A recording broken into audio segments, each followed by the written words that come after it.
Amis pâtissiers, amis cuisiniers, bonjour.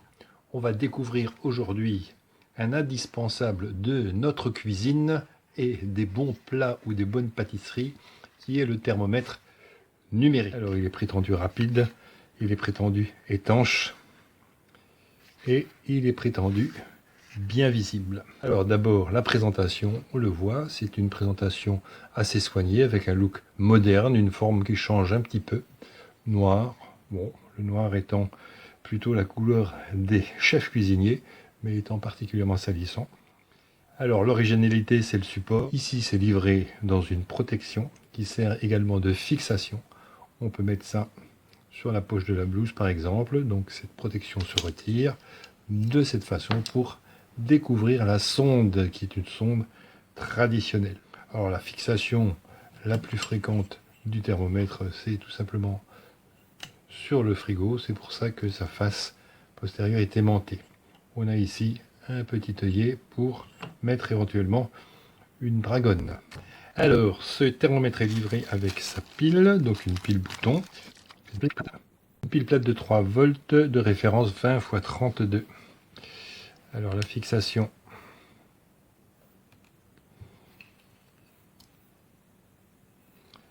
Ah ben on voit que c'est une pile de rechange puisqu'il y a déjà une pile à l'intérieur. Donc un bon point pour ce système puisque c'est une pile de rechange. Alors l'utilisation sans le mode d'emploi est-elle conviviale? Là on voit que on a un éclairage LED avec une conversion de la température en degrés Celsius Fahrenheit. Ici on a l'interrupteur marche-arrêt avec la mémorisation de la température. Donc je vais appuyer. Donc l'appui court ne branche pas, appui long. Voilà.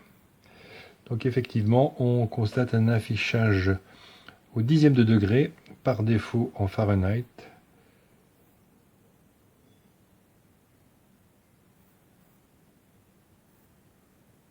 Voilà, donc il faut un appui assez long pour faire une conversion en Celsius. Alors on retrouve ici le défaut commun de l'ensemble de ces thermomètres, et ce sont des thermomètres qui présentent un affichage pour droitier. Donc je tiens mon thermomètre de la main droite. Alors qu'en pratique, il serait beaucoup plus pratique d'avoir un thermomètre qu'on tient de la main gauche, puisque dans la plupart des cas, on touille de la main droite et on vérifie sa température de la main gauche.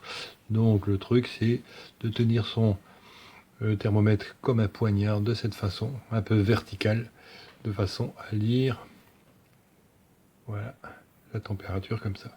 Faut pas oublier qu'on lit la température comme ça.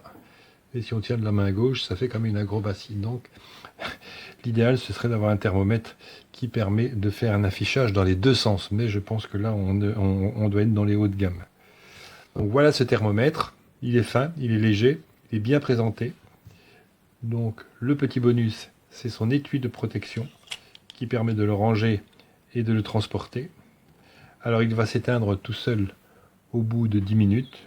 Je suppose qu'on peut l'éteindre par un appui long.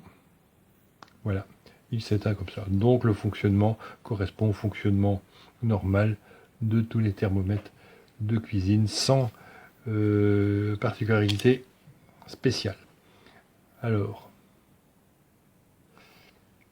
donc l'intérêt de la fonction hold, donc maintien de la température. Je monte ma température à la température de la peau et j'appuie sur hold.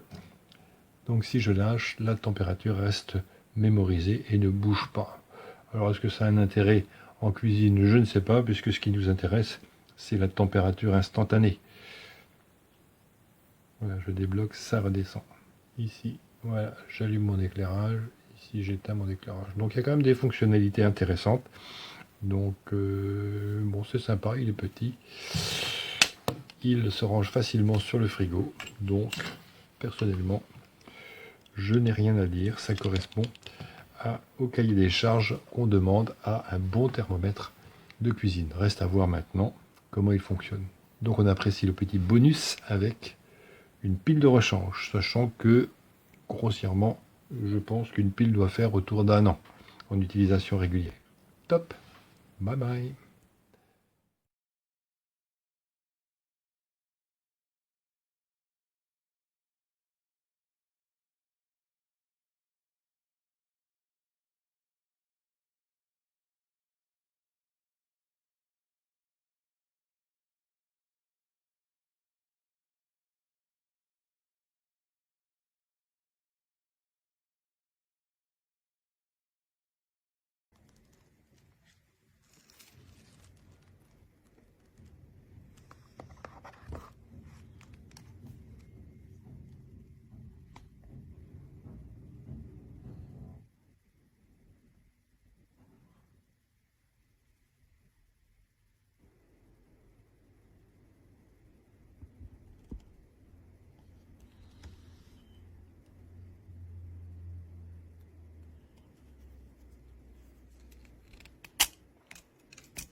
veux pas que tu t'inquiètes. Ouais, je sais. Je voulais juste. Il voulait être un peu seul. Je comprends. Un endroit où j'allais toujours. Quand j'avais pas envie de rentrer chez moi. C'était où? Il y avait une rivière derrière notre maison. Qui semblait y faire un tour. En attendant que mon pétronel s'endorme.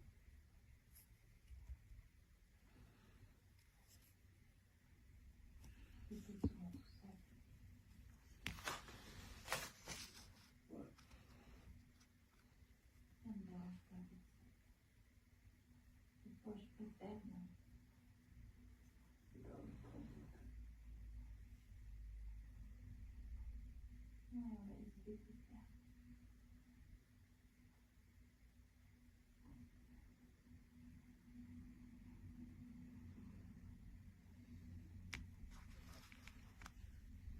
Je suis désolé. Et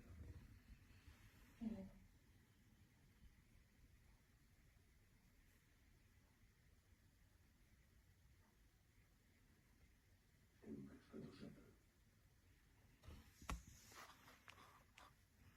Même si j'essaie de faire un mieux.